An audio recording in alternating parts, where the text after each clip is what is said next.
Well, children, so let us move ahead with the case. As promised, today I'll be dealing with the question answers. It's there on page number 16. Those who have got their books may please take out page number 16. The others, you may refer the PPT which I have already shared. Okay, so the first is, in this you have to just arrange the sentences in the order as they have appeared in the story. And I really believe that you all must have gone through the story which we had dealt, right? So the first sentence is, the narrator saw a table laid out for supper. Next, the great door opened with a loud creak. Third, the old man referred to the wolves as the children of the night.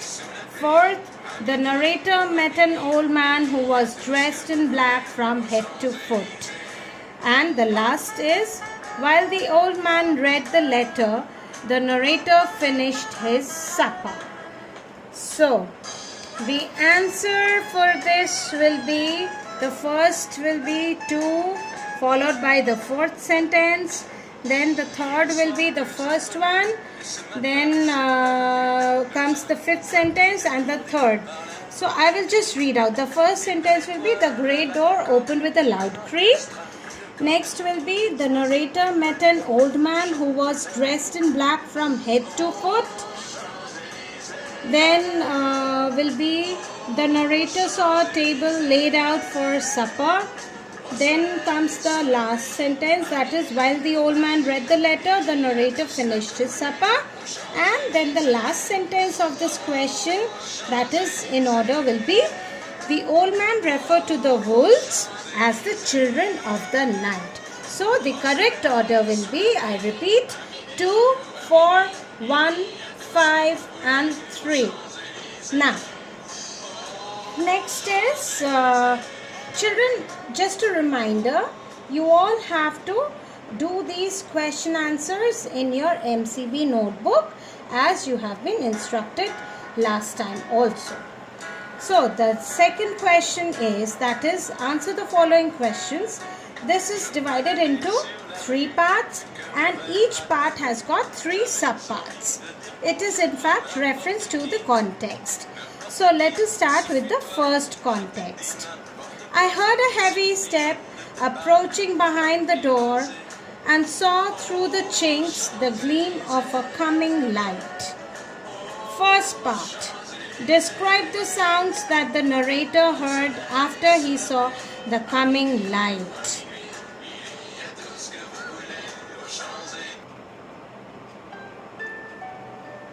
So, you see, the background score is also a French number. Isn't it very soothing? You know, that is how it denotes the fashion of Paris. Well, let us move ahead. Yes, I was talking about the first part of the first question regarding the reference to context. It is actually talking about, describe the sounds that the narrator heard after he saw the coming light. So in this, you see, you can talk about the sounds like the narrator heard was through the chinks. That followed were the rattling of chains, the clanking of a huge bolt, and the loud grating of the key turning. Okay, so that was the sound. Now, what happened after this? Well, after this, the big door swung open, revealing who? A tall old man. Girls, please, it is not tall, handsome, dark looking, but it is a tall old man holding a silver lamp which cast long shadows. This man was no one but he was Count Dracula. He welcomed Mr. Harker in but stood fixed to the spot. As soon as Mr. Harker stepped in, the Count sprang forward and held his hand in a tight grip. Okay, so let's do the third part. How did Mr. Harker react to what happened next? Well, children, that time Mr. Harker winced when Count Dracula grasped his hand because of the strength with which he held it and the coldness of it, which made him feel that it was the hand of a dead person. Oh my God, I'm so scared. Okay, so let's move on to the next reference to context. The context is, welcome to my house. Enter freely and of your own will. Children, who is the speaker here? It is understood. The speaker is the Count Dracula. Next, what did the narrator do in response to this invitation? So what can he do? Guess. Mr. Harker responded to the invitation by simply stepping into the house because he had no way out, isn't it? Okay, now the third part. Do you think the narrator's reaction was justified? Mr. Harker's response is very much justified because he had travelled a long way and it was his business trip, right? So he was not on a pleasure trip. So it is justified. Now let's move on to the third context. As the Count leaned over me and his hands touched me, I could not repress a shudder. Oh my God, I was so scared. Okay, the first part. What made the narrator shudder? As the Count leaned over Harker and his hand touched him, the narrator shuddered. The narrator probably shuddered due to the Count's rank breath. You know, after all, he wasn't a human being like one of us, right? So he was very scared. The third part. Do you think the Count's initial action was deliberate? The Count noticed his guest shudder and drew back. And then what did he do? He smiled grimly and sat down on his own side of the fireplace. So that was it. Now let's move on to the fourth question. In this, you need to describe Count Dracula. Oh well, I skipped, I think, one question. Never mind, let's do that.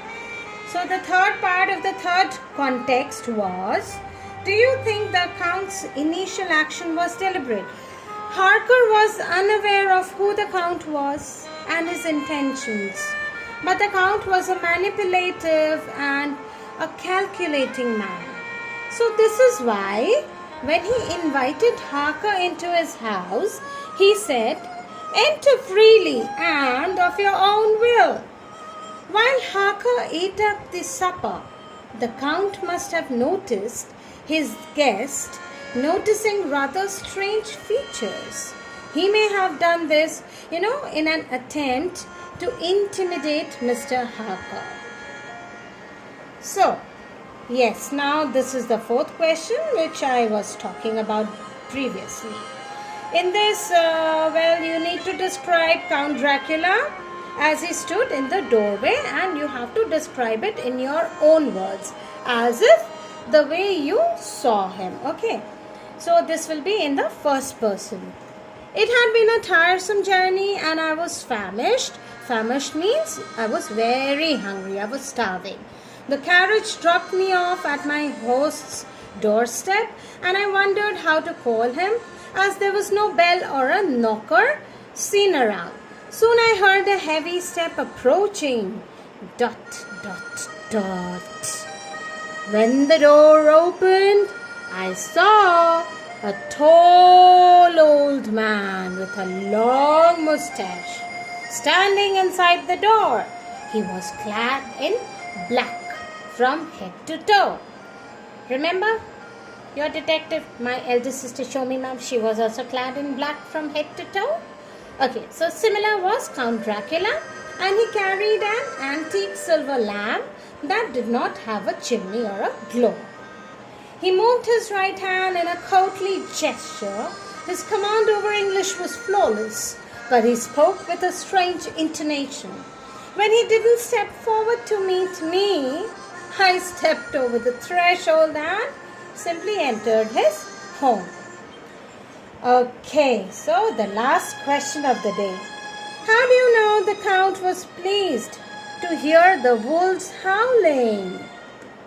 Well, this was there on page number 14. You may find it in the second column if I'm not wrong. It is there on page 14, second column, first paragraph towards the end. When the Count heard the wolves howling in the valley below, his eyes gleamed and he said excitedly, "Listen to them, the children of the night." So you see, wolves are being told as if they were the children of the night. What music they make! This shows us that Count was happy when he heard the wolves howling in the valley. And this is so abnormal, isn't it, children? Because human beings, they are very much scared about howling of wolves. But this Dracula was so abnormal type that he enjoyed howling of wolves, and surprisingly, he simply personified, and he talked about as if they were the children of night. Very ridiculous. Anyways, so now next what we'll be dealing with is the vocabulary. This is on page number 17. You need to find out the word meanings of it and then use it in a sentence.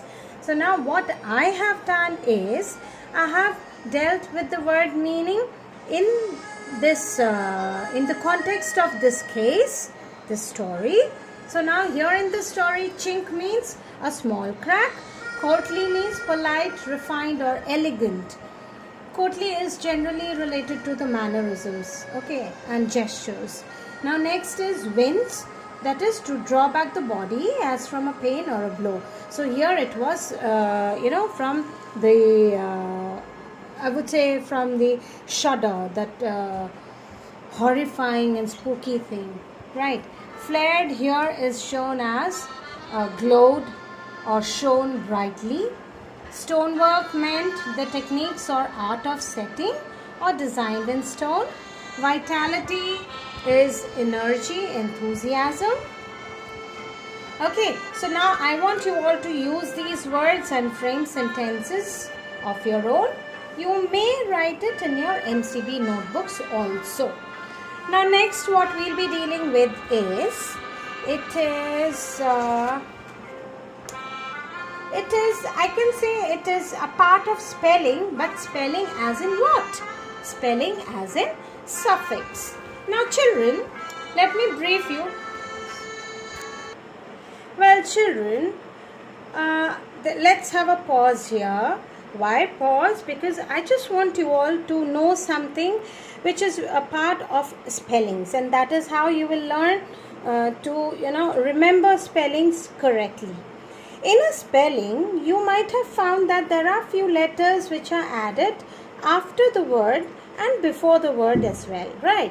So when we add some letters before the word, it is called prefix. Pre means before and fix means you fix it out, right? Like if I say unreal, so I have added un before the word real. So now here un is the prefix. But today I will teach you what are the suffix. A suffix is a letter or group of letters added to the end of a word. The suffix ion is very common. It is usually it usually has an S or a T in front of it. For example, invade. Okay, now invade is the verb, and when I just write down ion and remove ade as and then replace it with ion, it is invasion. INVASION, and then the part of speech of the word itself changes, right? Invade was the verb. When I added suffix to it, it has become abstract noun, right? Similarly, if I add possess and then ion, it becomes possession and then it becomes noun.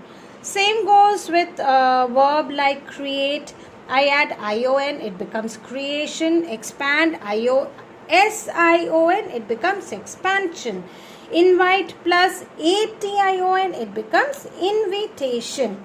Okay, so you see how the addition of the suffix changes the entire meaning of the word and the part of speech of the word. So let us do a few exercise. It is there on page number 19 of your books, and you will find it there in your PPT as well. So the first word is to concentrate. If I add ION, it becomes concentration. To create becomes creation. To explain becomes explanation, which I am doing right now. And prepare becomes preparation, right? To decide becomes decision. Tense becomes tension. Please don't have tension. There is no use of having tension. Just concentrate and then you will understand. To divide becomes division. So there should not be any division of attention. The whole attention should be on me, your detective of the day. To add becomes addition. Okay, now let's do a quick exercise. Divide, division. Express, expression. Locate, location. Profess, profession.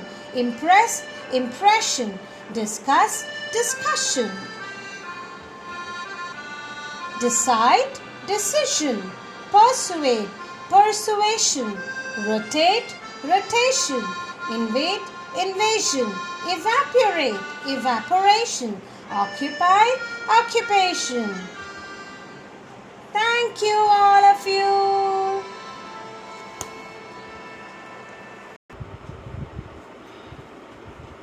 Oh my God, children, I'm already late. Guess what? Well, you see, I do have to go for a party, a virtual party.